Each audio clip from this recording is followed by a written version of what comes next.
Hi friends, പുതിയൊരു വീഡിയോയിലേക്ക് എല്ലാവർക്കും സ്വാഗതം. അങ്ങനെ ആദ്യത്തെ പ്രാവശ്യം വേദ കോടതിയിൽ തോൽക്കാണ്. ശ്രീകാന്ത് വന്നിട്ട് വേദന ഒരുപാട് പരിഹസിക്കുന്നുണ്ട്. ആദ്യത്തെ തവണ തന്നെ നീ ഇങ്ങനെ തോറ്റുപോയല്ലോ എന്നൊക്കെ പറഞ്ഞിട്ട് അതേപോലെ വിശ്വത്തിന് വീണ്ടും ജയിലിലേക്ക് തന്നെ കൊണ്ടുപോവുകയാണ്. അപ്പോൾ ശ്രീജയ്ക്കാണെന്നുണ്ടെങ്കിൽ ഭയങ്കര സങ്കടമാവാണ്. രാത്രി വേദ വന്നിരുന്നിട്ട് കാര്യങ്ങൾ കാണുമ്പോൾ വിക്രത്തിന് സങ്കടമാവാണ്. അപ്പോൾ വിക്രം പറയുന്നത് സാറില്ല പോട്ടെ, നമുക്ക് എന്തായാലും ഇതിന് വേണ്ടിയിട്ട് ഇറങ്ങി തിരിച്ചതല്ലേ, നമുക്ക് സത്യം തെളിയിക്കാം.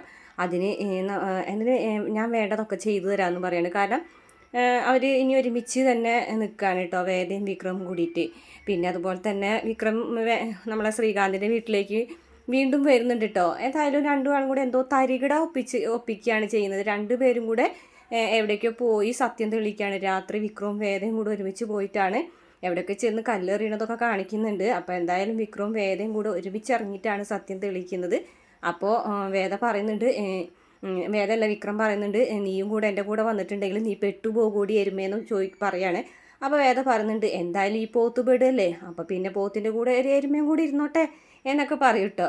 അപ്പോൾ എന്തായാലും ഈ ഒരു കേസ് കഴിയുമ്പോഴത്തേക്ക് രണ്ടാളും ഒന്നും കൂടെ അങ്ങോട്ട് അടുക്കുകയാണ് കേട്ടോ. രണ്ടുപേരും തമ്മിൽ പരസ്പരം മനസ്സിലാക്കി സ്നേഹിക്കുകയൊക്കെ ചെയ്യുന്നുണ്ട്. അങ്ങനെ വിക്രമിൻ്റെ കൂടെ ഇറങ്ങിപ്പോയിട്ട് കുറച്ചൊക്കെ കള്ളത്തരം വേദയും ചെയ്യാണ്. കാരണം സത്യം തെളിയിക്കാൻ വേണ്ടിയിട്ടല്ലേ. പാവം വിശ്വം എന്തായാലും ഒരു തെറ്റും ചെയ്യാതെ സ്റ്റേഷനിലായിരിക്കാൽ. മാത്രമല്ല ഇതിലൂടെ വിനായകനും ഒരു പണി കിട്ടാനുള്ള സാധ്യത തെളിഞ്ഞു വരുന്നുണ്ട്. കാര്യം വിനായകനാണല്ലോ ആ ഒപ്പിടിച്ചതൊക്കെ. അപ്പോൾ എന്തായാലും അടുത്ത ഒരു പ്രാവശ്യത്തെ നമ്മളെ വിശ്വത്തിനെ ചോദ്യം ചെയ്യാൻ കൊണ്ടുവരുന്ന ആ കോടതിയിലേക്ക് കൊണ്ടുവരുന്ന സമയത്ത് വേദ ശ്രീകാന്തിനൊക്കെ പൊളിച്ചടക്കുന്നുണ്ട് കേട്ടോ. ആ മാതിരി വാദമാണ്. കാരണം എല്ലാ പഴുതുകളും അടച്ചതിന് ശേഷമാണ് അടുത്ത കേസ് വാദിക്കാനായിട്ട് വിക്രവും വേദയും കൂടി വരുന്നത്. അങ്ങനെ വേദ കേസ് ജയിക്കുകയാണ് കേട്ടോ. അപ്പോൾ